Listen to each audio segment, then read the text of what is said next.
And I'm going to show y'all in a strange way. Well, not a strange way, but I'm gonna get the video to y'all since I didn't upload it yesterday.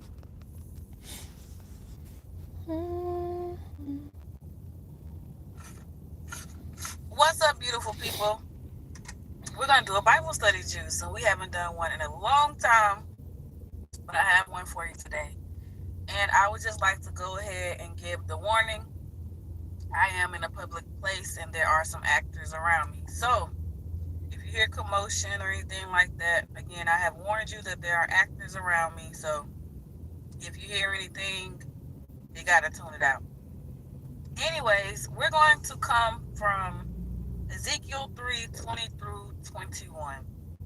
And this is not a long chunk of scripture that we're going to be going over, but there's some pretty good meat that I got from it. And I want to share it with you all to see what you take from it or how you can apply it to your life. The sun has shifted, so there is a little glare, but you can see me nonetheless, so I want to keep going.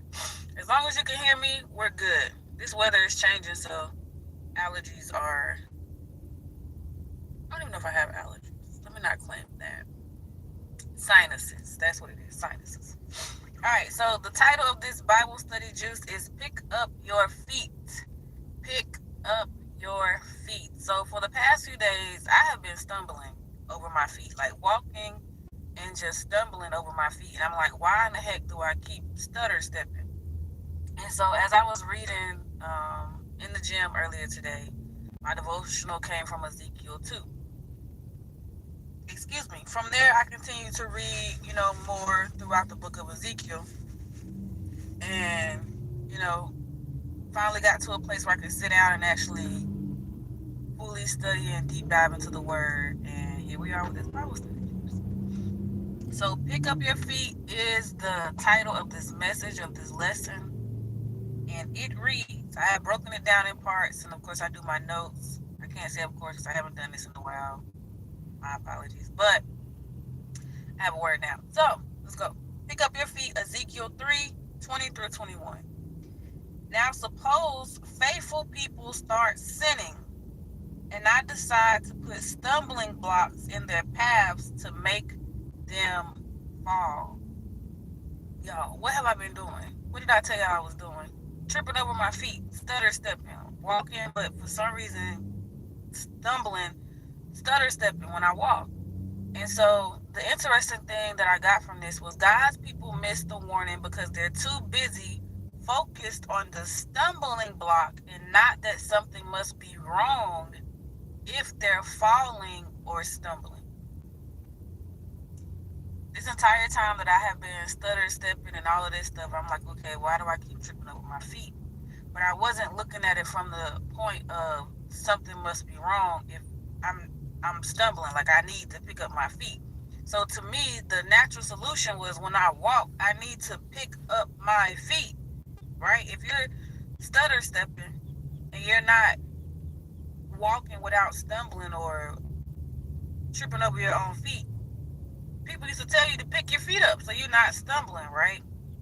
But here we see that God will purposely put stumbling blocks in our ways when we go from faithful to sinning, right?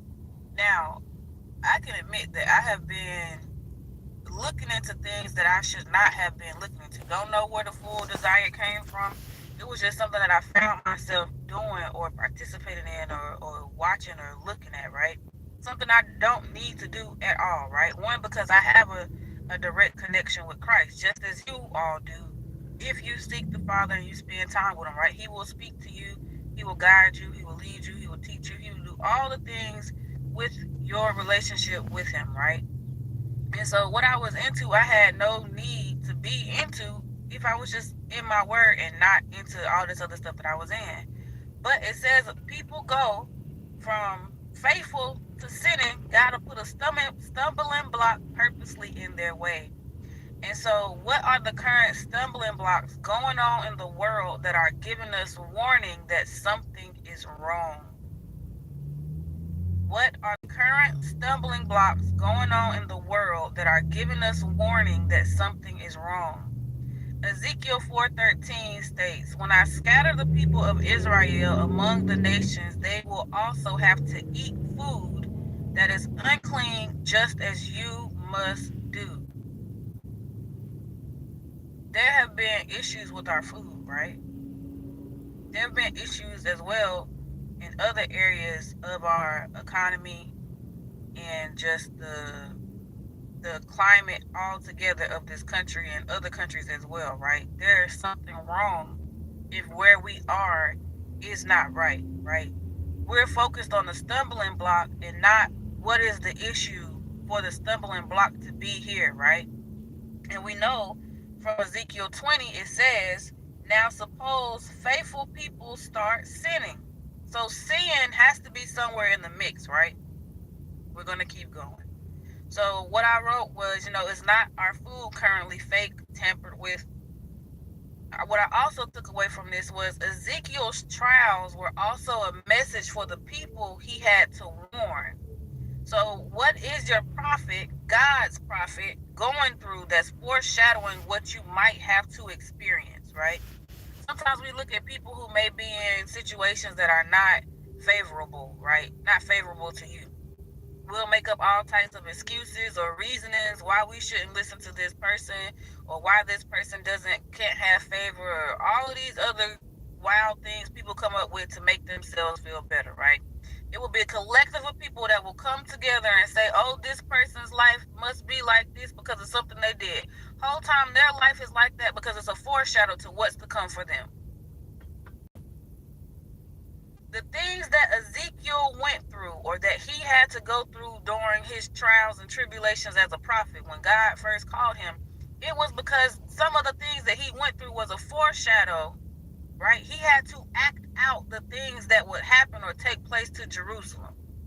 So sometimes there are many people who are looking at a prophet and they're looking at this prophet that God has called, right? I'm not saying a prophet that the world has called and picked and done whatever, right? They're looking at a prophet that God has called and they're saying, "Oh, you must be going through these things because of something that you did." Whole time it's something that God did for that prophet, because the prophet's life is an example for the people, right? Some people are a little bit too focused on, their life, and they're wanting to try to be funny towards the prophet or whatever the case may be, right? And the whole time, sometimes people are going through things because it's a precursor to what other people will have to endure. Ezekiel's trials were also a message for the people he had to warn. What is the prophet that God has called going through that's foreshadowing what you might have to experience? What's typically the reason that causes a faithful people to sin, fall, or stumble? Ezekiel 5, 6, and 7. These are reference scriptures. They're not the base scriptures, okay? It says, "But the people of Jerusalem rebelled and refused to obey me. They ignored my laws and have become even more sinful than the nations around them. Instead, you have obeyed the laws of the surrounding nations." Y'all, I just did a video talking about why I don't want to be like them. I don't know why I decided that was going to be a video for that channel where I'm naked and unashamed. But God knew, right? God knew, because he knew he was about to give me this word. I just did a video about why I don't want to be like them. I just did a video on that, right? But in this word, Ezekiel 5, 6, and 7, it says, "Instead, you have obeyed the laws of the surrounding nations." God is not calling his people to be like them. God doesn't call his people to be like them. The things and people God cherishes, he keeps separated. Examples, Exodus, right? God separated his people from the Egyptians. That was the first immediate thing that came to me, right? Exodus. Why is that important? Passover is coming up soon. God separated his people from the Egyptians. His people had a distinct mark where he could tell who belonged to him and who did not belong to him, right? Mind you, Passover is coming. Celebrating Passover is a mark for believers. When we look at Leviticus 20 and 26, it's another scripture that talks about or highlights how God keeps us separate, right? Leviticus 20:26 highlights being set apart. 2 Corinthians 6:17 talks about coming out from ungodly influences. A lot of us, even though there are a lot of people, thank God, that see that some of the things and people and things that we would entertain or participate in are not of God. They're not of God. And God is calling us to come out from among these things, these people, right? Come out from ungodly influences. Romans 12:2 says, not conforming to worldly patterns. We, as a people, have been conforming in the past and still some now to worldly patterns. We're seeing it more and more also in the church, where some of the leaders are conforming to things of the world. They're inviting the things of the world into their church houses and participating in them, trying to make them cool or acceptable in the church.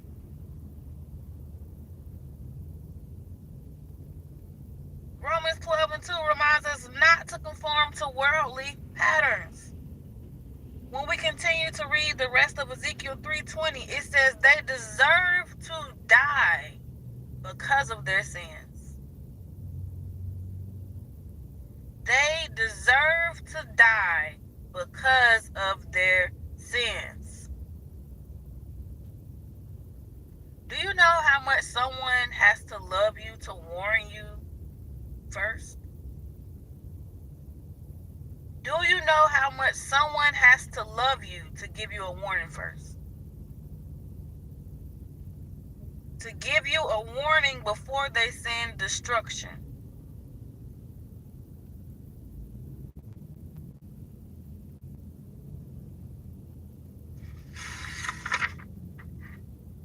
What's the purpose of God's warning through his prophets?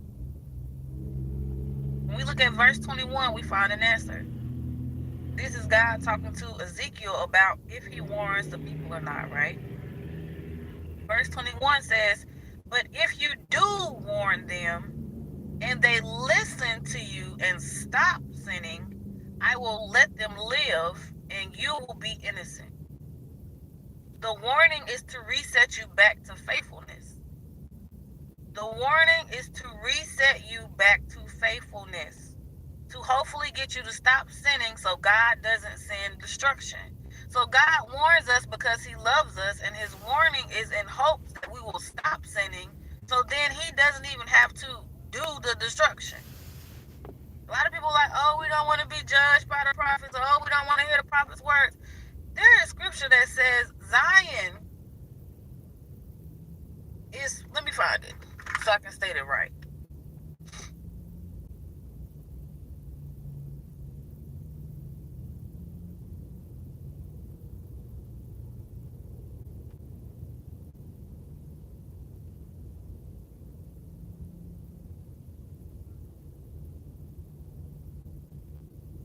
Isaiah 1:27 says Zion is redeemed through judgment and righteousness. Zion shall be redeemed with judgment and her converts with righteousness. Everybody wants to skip being judged. Everybody wants to be the judge, and everybody's not called to be the judge. God uses his prophets to give warnings of judgment or to deliver judgment. He uses the prophets that he calls to do that. Sometimes he'll use people that he didn't even call, but he'll speak to them because maybe they're willing. God's warning is one because he loves us that much that he doesn't want to destroy us. But if we're not listening to the prophet and no one stops sinning, destruction is the answer. Destruction is what's going to come about. What's the major takeaway that I got from this Bible study juice? When you find yourself stumbling or falling, it's a warning that you're not on your firm foundation, that you have taken steps onto sin's shaky and unstable ground. Pick up your feet. I'm repeat that one more time. When you find yourself stumbling or falling, it's a warning that you're not on your firm foundation, that you have taken steps onto sin's shaky and unstable ground. Pick up your feet. Y'all, that's what I have for this Bible study juice. Hopefully you can go back and study Ezekiel 3 for yourself and see what it is that you are able to squeeze from the message of the word, or what God reveals to you concerning it, because there's a lot of interesting things in Ezekiel that I was reading this morning as I was at the gym, that I see taking place in the world today. A lot of things are taking place in the world today. There's a lot of warning in the first half of Ezekiel that reflects the current climate of what's taking place in the earth today. That's the Bible study juice. Pick up your feet. Thanks for tuning in. I'll catch y'all later.